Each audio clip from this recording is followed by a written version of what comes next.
A humanitarian crisis at America's border with Mexico has become a full crisis of conscience for the U.S. Department of Homeland Security. It is tragic and it is heartbreaking.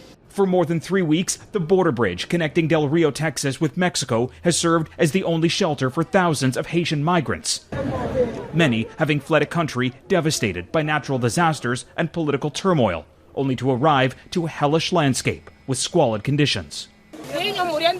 This woman says kids are starving to death and several people are sick.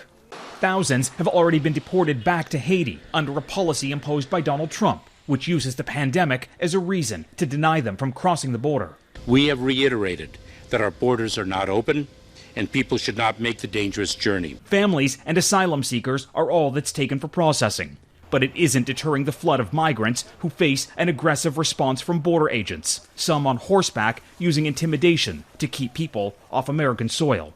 I don't think anyone seeing that footage would think it was acceptable or appropriate. DHS has referred the matter for internal investigation, and the vice president, who is tasked with handling the immigration crisis, is pushing back on critics who argue the White House is either doing too much or too little to help migrants. Talk about a country that has just experienced so much tragedy. They leave when they cannot satisfy their basic needs. Many of these people fled Haiti years ago and have lived since then in South America, making them ineligible for asylum. And so that's also part of the equation as to why they can return to country. In May, Haitian immigrants already in the U.S. were granted protected status, but not those trying to cross now, who under this pandemic, seeking a new life, are seen as a public health threat.